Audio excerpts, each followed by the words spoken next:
Good afternoon. Thanks for coming to our session today. My name is Brian Octorloni, and I'm from Destination Capital, an investment and advisory firm based in Denver, Colorado. We specialize in the experiential hospitality sector. And I'm really fortunate to have Blake and Anjali here today to have a conversation around this luxury outdoor hospitality, otherwise known as glamping sector. I'd like to have you both introduce yourself, and then we can get into the meat of the program. Sounds good, thanks. Anjali Tarasadia. I am the CEO and founder of Outdoor Citizen. We are launching our first resort in Utah, about 45 minutes away from Zion. It's a 40-room luxury experiential resort that lives at the intersection of, sorry if I'm cutting in and out, of wellness and adventure. Good afternoon, Blake Smith, founder and CEO of Walden Retreats.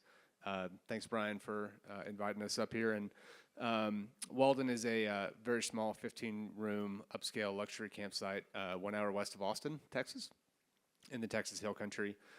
We've been open operational at our current size for about 2 years, but the concept has existed for a little more than that, trying to get the proof of concept up and off the ground. Great. Thank you so much. Let's set the stage just for where we are in this subsector space for glamping. You know, I think as you think about it from a hospitality perspective, consumers, especially luxury consumers, have been looking for greater and greater personalization, space, obviously during COVID,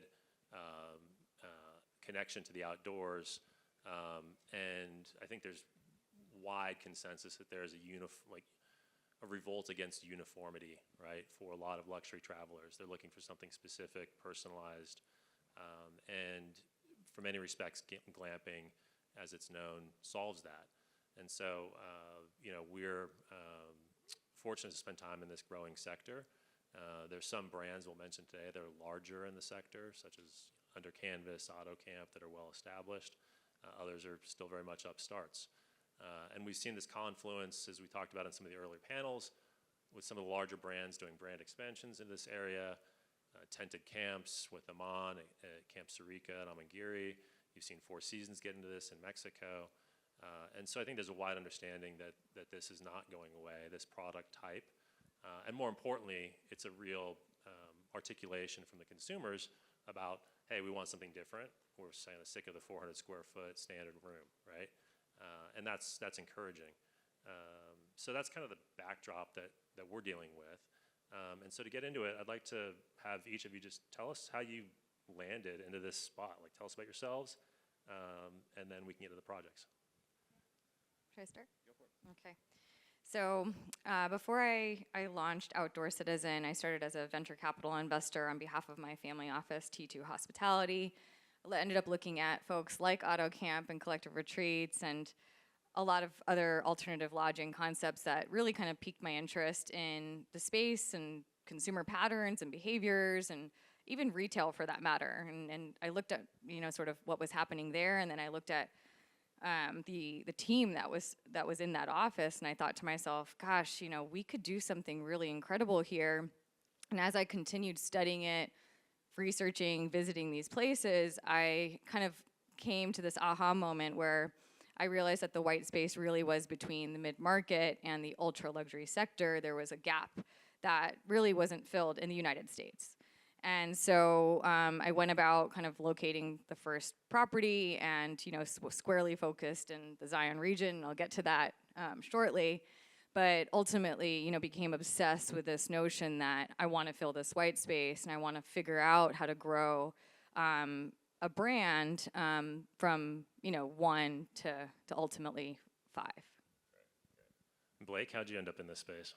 Yeah, I have kind of an interesting journey. I don't come from a typical traditional hospitality background. In fact, prior to doing this, I lived and worked in East Africa and Uganda for 6 years, working in the nonprofit sector. But during my time there, got to travel to a lot of really cool lodges and unique safari camps and treehouse lodges and things that I just felt like these places are so inspiring. They're so connected to the land and how they're built. And we don't really see that here in the States, but there are very attractive destinations, properties where that could happen. And so I just kind of filed that away as, you know, something to do maybe when I moved back home. Went to business school and actually used this as a project for a class assignment, and dug into the business, kind of how it was starting to take place in the U.S., and decided it's something that I personally had an interest in. And so it started super small, got 2 rooms up and running, ran them myself. That was my formal on-the-job training, and have grown it from there. Yeah, so kind of an interesting route to get here. That's great. Yeah, it's really interesting. I forgot about the Africa experience. But so we benefit today from having Blake and Angela at 2 different stages of their company. Walden's been around since 2019. Is that right? And Outdoor Citizen with their first project, Kaya, outside of Zion, is in pre-development, development phase right now. So we're going to benefit from what we've learned from Blake and what we hope to develop with Anjali. And let's start there just by talking about your project. Maybe Blake first. What's there? How's it going? How did you capitalize it? Yeah, so we are on 96 acres on the Pedernales River. So we have this really serene private setting. We have 15 keys. We also have an event lodge where we do weddings, corporate events. We've hosted Aston Martin, Virgin Galactic, some really high-end clients because the property is so unique, so picturesque. And the rooms are, I think we've done a really good job with building them out and developed them in a really unique and luxurious way. You elaborate just on what you have there? Yeah. There's 15 tents, but when you say tent, I mean they're air conditioning, clawfoot bathtubs, outdoor showers. Some of them have wood-fired hot tubs, hardwood floors, king-size beds. But I think a nuanced point about it is that we're not a full-service hotel. We're very light-staffed. This is a really intersection of high-end but an authentic camping experience where people bring food. There's a little kitchenette. They're participating in their experience. And really, we're trying to make the idea of camping that we all maybe remember, or some of us do, just a whole lot better, a whole lot easier, a lot more accessible to people who would never go to a state park, never sleep on the ground. It's fun and adventurous, but it's not comfortable. And we're trying to make that comfortable and convenient, but still, keep it somewhat of an authentic camping experience. And I think it's kind of what makes what we've developed a little bit unique. So we've also purchased a similar size property, but in a different location. So ours is a 100-acre box canyon, very central to the national parks in that region. So between Zion and Bryce and Lake Powell, we're kind of right smack dab in the middle. In terms of what the programming there, was that the question? We're 40 keys, a combination of suites and houses. The largest one we have is a 3-bedroom house. The accommodations are also supported by anything you would find at a high-end luxury resort. So we've got a full-service spa, 2 restaurants, a barn that hosts activities and events, and then also a small sort of entry pavilion arrival space. But again, I think the way that we think about launching this is that, we feel that the guest is looking for the immersion in nature, but they do want the comforts. And so how do you take that to the next level? How do you provide something that is unique, differentiated, but authentic at the same time? Yeah, helpful. And Blake, you're from Texas, grew up there. Angela, you're not from Utah. Right. So talk to us about the rationale for this specific site, the market, what the market dynamics are, and why you thought there was some white space in these areas. Yeah, I'm originally from Dallas, but have lived in Austin for about 10 years now, and that's where at the time when this kind of concept had its genesis, I was living. And so about an hour, starting in Austin, kind of anything west of I-35 for about 2 hours is considered the Texas Hill Country. For a lot of people who are accustomed to mountains and larger hill landscapes, they may not call it hilly, but for us it is. It's one of the only regions in Texas that I feel like attracts an out-of-state clientele. It is scenic, it's picturesque, lots of rivers, creeks, state parks, some cool geographic features. And then specifically where we are between the nearest town of Johnson City and Fredericksburg, which is a town maybe you've heard of, which has become like a really large, booming kind of weekend destination, is a real booming wine industry. And so we get to piggyback off of, people coming in for wine tours and wanting to spend the weekend out there. And so Walden kind of becomes a center point for that. And the site itself, I had the privilege of visiting about a year ago. It's perched wonderfully above the river and just wonderful views to the east and great access to the river. So, Anjali? We initially surveyed a lot of places across the United States because we were casting a pretty wide net and we wanted to understand what was out there, and we didn't necessarily use a national park strategy, but somehow landed there. We were compelled, of course, by the 5 million plus visitors that came to the region to explore and to visit. But that wasn't necessarily our the one data point. I would say that it's also nice to have a product in the market that is in the ultra luxury segment and proven and done very, very well and has the highest ADRs in the country. Referencing Amangiri. I am referencing Camp Sarika and Amangiri. And, you know, also the relationship that I think I had with the Canyon folks encouraged me to look in that region, as well as to pursue something in, you know, a category that was a couple notches below. Helpful. So let's get into the kind of daily activities or guests. Like Blake, when you developed this property and thought, okay, this is something I want to go commit my career to, what did you think the guests would look like, and is that consistent with what you're experiencing today? Like, and what are they doing when they're on site? Yeah, we originally developed the site as a place that couples would want to come and really be able to spend quality time with each other. Families are not really a part of our customer mix. It's never been part of our demographic, and that's proven to be the case. We do allow kids over the age of 8, but typically we find between the ages of 30 and 55 couples, a lot of anniversaries, birthdays, special occasions.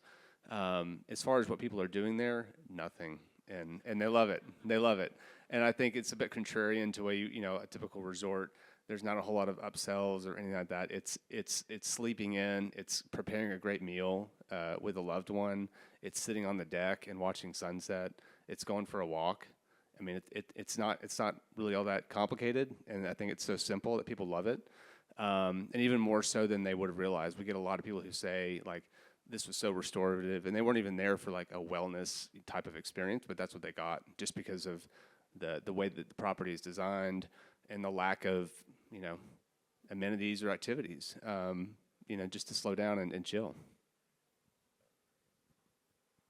Similarly, so we're not open yet, as you've alluded to, you know, 2027. But in terms of how we're studying our, you know, consumer groups and ultimately our muse, is we surveyed about 500 people that spend, I would say that make over $150,000 to $300,000 plus, have visited a, you know, luxury resort and have spent over $1,000. And so in that, we came up with a muse called the Discerning Explorer.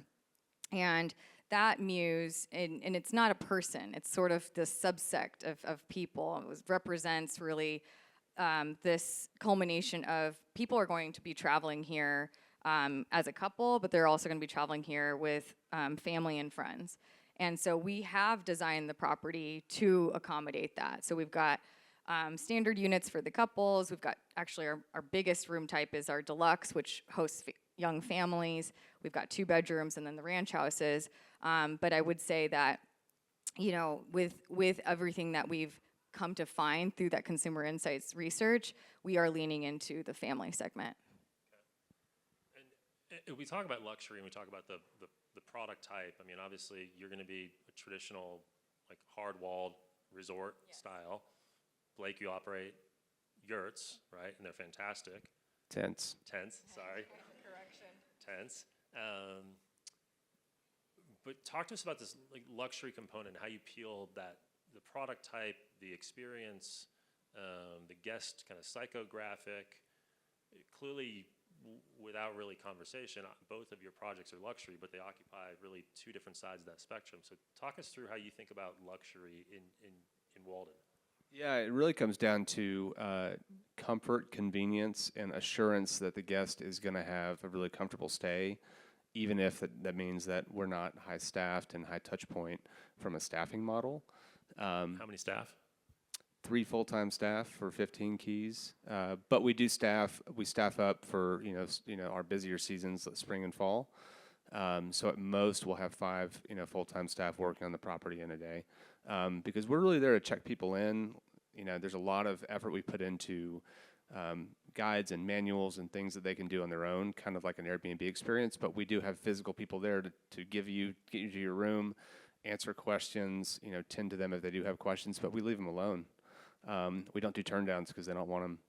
We don't do bathroom refreshes unless they ask for them. We just kind of let the guests, participate and guide their own experience. But back to your question about luxury, I mean, it's the scene, it's the setting, it's private access to a river, which is really difficult to come by in Texas. It's being close and convenient to an area that they want to be in with wineries, and then find our touch points in the rooms, the amenities, the little things that we've been able to learn through experience that guests want and don't want. Yeah, so similarly, going back to that research, that's really what informed our directive to our design team. And, we put together a whole brief that was, I think, about 80 pages long and detailed out exactly sort of what we wanted and why and the feedback that we received. And, from an amenity standpoint, I do believe that we're kind of going above and beyond because I want to build this thing so it doesn't have a rate cap. Sky's the limit for us. I think it's the smartest thing to do. I wouldn't say, our rooms are very spacious, over 900 square feet on average, maybe more. We really emphasize this sort of indoor-outdoor component, really equal parts indoor as outdoor, trying to allow people to be immersed in that environment, encourage them to go outside. Yes, you're going into the room to sleep, and that sleep should be really important. I was just listening to Alex and a couple other folks on the sleep panel, and I think, there's a lot to do there and a lot of opportunity. But I think from a guest room standpoint, you can think about indoor shower, outdoor shower, bathtub, and closet space, and hallway sizes and finishes, and all the different touch points, and that's incredibly important, and we've done that. But I also think it comes down to the people. For us, there's going to be over 100 people working on our property, and it's high touch. So when a guest wants something, they're going to get it pretty quickly. This is a discerning person who knows what they want. They've been well traveled. They are also they lean a little bit more exploratory. So blending those two will be very important for us, and bringing people with that same passion will be incredibly important. Yeah, you mentioned staffing, which is a very different, obviously, model between your two, right? And so as we think about some of the traditional, or what I'll say conventional or widely understood staffing models in luxury, and you think about thread counts and number of treatment rooms to units and conference space and everything else, what's been the feedback, Blake, from your guests as they're staying there, as you're setting the expectation through the marketing, what you're describing, and then what they're telling you for today's luxury consumer? Well, I will say we've averaged 4.9 stars. We have almost 200 reviews. So the feedback has been, it's the experience that they want, it's the experience they expected, and something they want to come back and do again. And really what I think it is the simplicity of it, the adventure element of it, the kind of allure of staying in a tent. They walk in and I say tent, they're 550 square feet. They have clawfoot bathtubs, stove, wood burning stove. So it appears that it's a tent when you push and touch on it, but all the amenities are beyond, I think, what typical luxury looks like in a hotel room.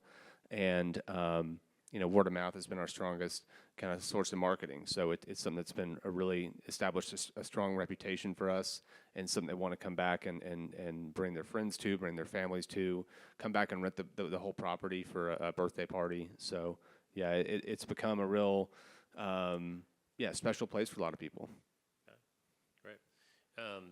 If we can switch gears and just talk about a little the development side and like some of the surprises you both have seen, experienced so far, Angela, like maybe start with your project today and how you're navigating development and thinking about the concepting with deploying a large amount of infrastructure into a relatively remote part of the world. Yeah, I mean, it's definitely been a journey from just identifying the land itself to, where we are today. I'll start with the identification part and tell you that these things are usually not actively listed anymore. They're very much sort of someone who's from the local county or the town is calling on your behalf to say, oh, this person may be willing to sell. I'm not exactly sure. And at that point, it'll take a year or two for you to actually close on the property. And then it'll take you maybe another year, if you're lucky, to get it entitled. So I would say that we've made, the reason why we are where we are is because we've made really great, friendships and just sort of relationships with folks who are from Kanab, which is the county that we occupy, and we were able to get our entitlements because, at that time they were more amenable to it. Things have sort of slightly changed at this point, but here we are.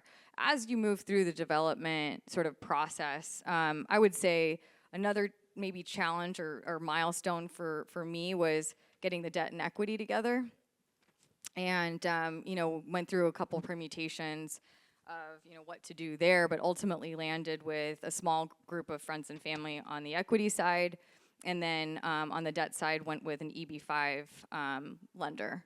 So luckily, by the grace of God, it all came together, but it was a incredibly difficult time to raise money.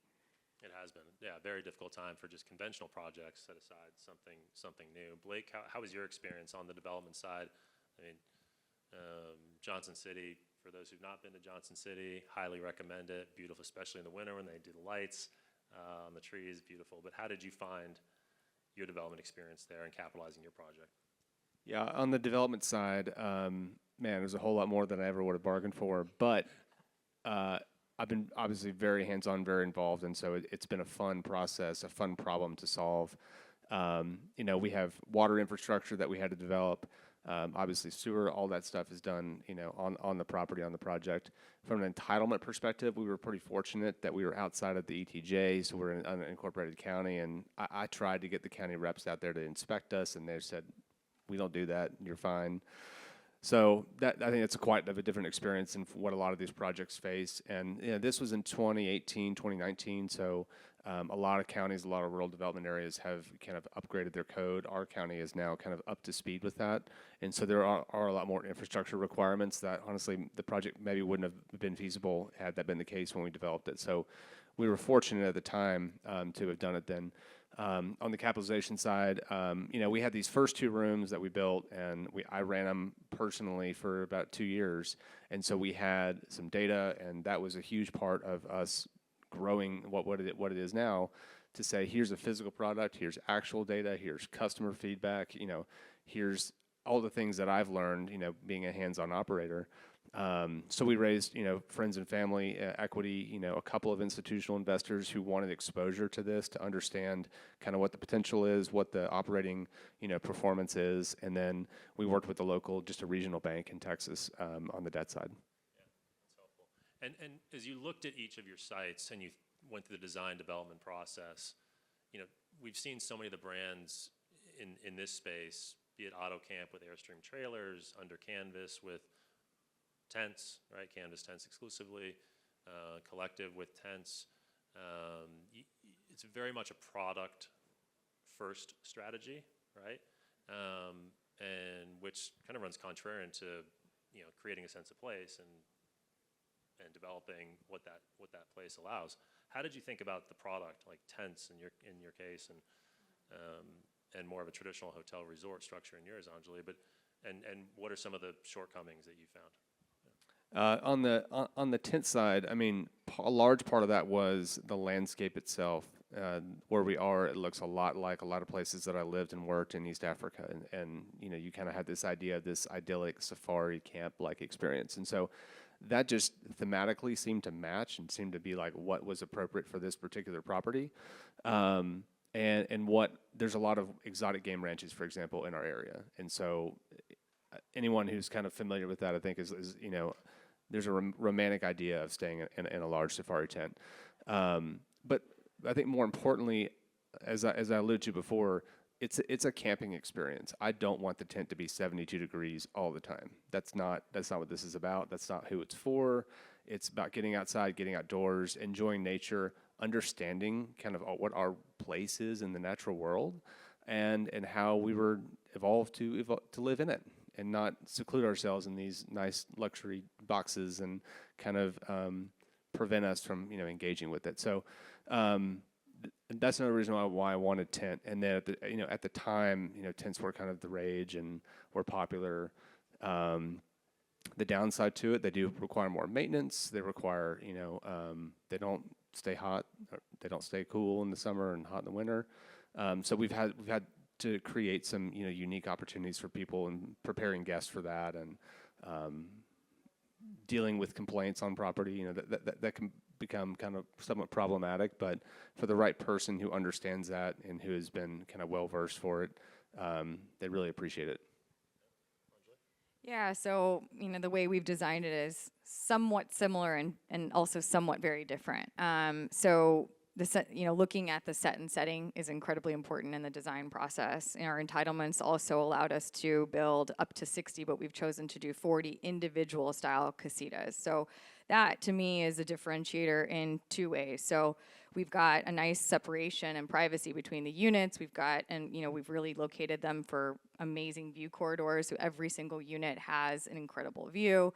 There's a lot of thought that has been put into the actual structure itself. So we notice that a lot of folks in the region, but also sort of, in our space, were doing the floppy tent, but also not even the floppy tent. They were just going for a tented look, and we wanted to do something different. And also kind of pay homage to what the site would be conducive to. So, I don't think I initially thought that I would go for a green unit, but it's, we've got a sage green unit that matches the color of the juniper on the property, but for some reason it just really came together and looks beautiful, and there's an organic tone, again, indoor and outdoor. It's a very, it's a tactile and multi-sensory experience in terms of the way that we've kind of gone about it. And so, yeah, I would say that from a standpoint of, why we chose what we chose, it was much more of how do you differentiate and how do you create a sustainable product that will stand the test of time. And also, again, protect that ADR. Yeah, one more thing to add is that just the cost to develop with tents is significantly less than hard-sided units, and so that was a huge driver for me as an independent startup, property, and the business case for it cost X, cost 30%, 40% less to build, and you can charge 30 to 40% more to rent it. So that's pretty attractive unit economics as well. Speaking of independent, let's talk about that for a minute, just in terms of the branding selection. A lot of developers go into hospitality projects and say, oh gosh, okay, what brand am I going to attach to this? And understand the feasibility of what the brand's pro forma says and X, Y, and Z. You both have chosen different routes, independent routes. Why? And how is it working? Yeah, Walden was really kind of an aha moment I had. It's after the Thoreau's book, Walden, that I read in high school, but really communicating the idea of going out and spending time in nature and solitude and reflecting on it. And I felt like no other brand could do that. No other brand spoke like that. No other brand had poetry like that kind of communicated what we were offering people like that. But also at the time, there were there was collective retreats and under canvas. Collective retreats didn't have a property at the time in our area, but under canvas was an option, but they kind of have a criteria of being adjacent to a national park, of which we don't have in Austin. So, and just being independent, allowed us flexibility to create our own brand, to create our own messaging and experience. And again, I'll say our experience is still pretty unique as far as being able to bring your own food, cook your own meals, and have that part of your, kind of experience there, but doing so in an upscale luxury accommodation. We're limited, I'm sure, definitely from a distribution point of view. Though, 97% of our reservations are direct. We list on OTAs, but we kind of view them as more as a marketing tool. They'll get a better rate, coming to our site, and then we obviously get to communicate with them, prep them, answer questions, and just curate a better experience for our guests when they do book direct as well. But yeah, there's definitely some benefits to be had by being under some larger umbrella, a larger brand. But at the time when we were starting, it didn't really exist. And I felt really compelled to create our own language and brand identity for the experience that we were building. Yeah, so in terms of sort of where I started with Outdoor Citizen, we had pretty substantial team and expertise around the table, and so again, looking at that, I thought, okay, well, why not? Let's utilize this and leverage it and create something that's truly unique and different in terms of what I'm currently seeing in the market. And this was 3-4 years ago. A lot of international brands and new brands have come into the space that I would say have opened my eyes. It's still a bit of a new territory, I think, for everybody. But for us, base case, absolutely launching as Kaya. I think that there's an incredible gap in terms of supplier demand and supply in the market. That's compelling, but Blake brings up a really good point around distribution, and for me it's also like, how do you get people to come and work for you in the hundreds? So there are obviously questions, and of course I think as we continue to kind of navigate the development process, you never know what's going to happen, but we remain very sort of focused on getting the design documentation done, the property launch, property potentially even, open, and then, continuing from there. Absolutely. Want to leave some time for questions. Does anyone have questions in the audience you'd like to ask? And if so, if you can stand up and just announce where you're from, who you are, and if not, we'll keep going. Yes.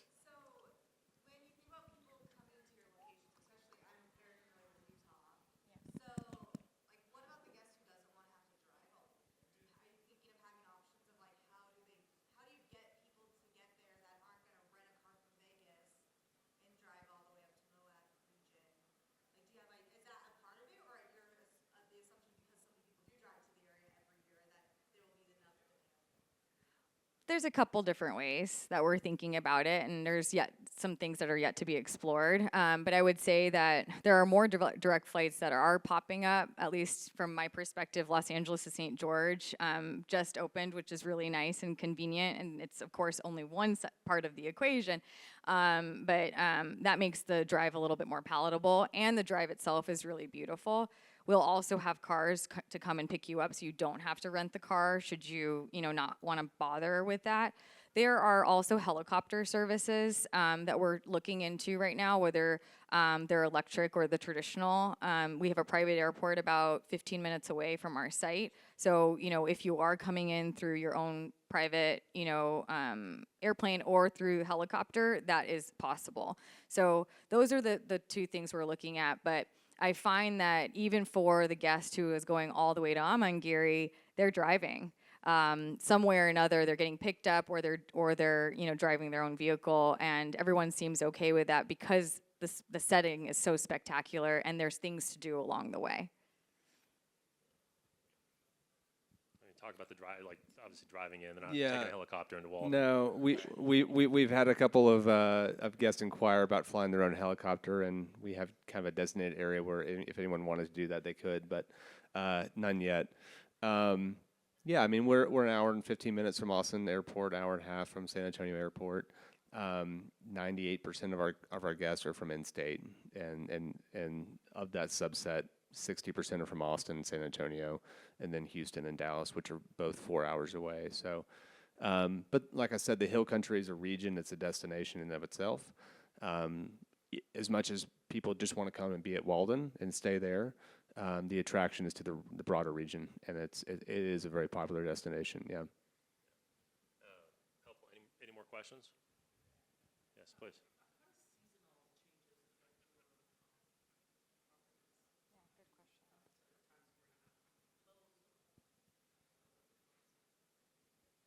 Yeah, immensely.